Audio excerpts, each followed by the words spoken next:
we're going to explain how to find a Google Sheets ID. This ID is a unique string of characters that identifies your spreadsheet within Google's system, and it's crucial for various tasks like embedding sheets into websites or using apps that interact with Google Sheets. There are a couple of ways to find it. 1. The URL method. This is the easiest way. Open your Google Sheet. Look at the URL in your browser's address bar. The URL will look something like this: https:/docs.google.com spreadsheets d abcdf12345678990uvwxyz edit gid 0. Long string of letters and numbers after d/ and before /edit is the spreadsheet ID.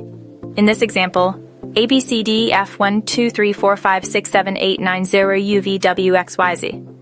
Just copy that part. Remember to check carefully and only copy the ID part. It is crucial not to include any other portion of the URL.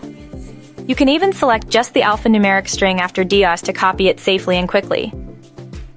Using the Google Sheets API, Advanced. This method is for more technically inclined users who need to programmatically access the spreadsheet's ID. Although less intuitive than the URL method, it's a great tool if you're building a script or application that interacts with Google Sheets. This involves using the Google Sheets API and requires authentication to access your Google account and its data. You will need to authorize the use of your account with the API by a separate process. Then, by using the API functions, you can retrieve your Google Sheets IDs for a given sheet. This can involve using libraries depending on what coding language you use, but the essence of the process will still be obtaining authorization, making an API request, and parsing the response to find the desired ID from the JSON response, containing multiple data points about the sheets within your Google account. This method is more involved than the first and requires a good understanding of programming and the Google Sheets API. But this method is unnecessary for most users, as the URL method is simpler and sufficient. 3. Troubleshooting. If you're having trouble finding the ID, double-check that you've correctly identified the alphanumeric string after the d/ in the URL.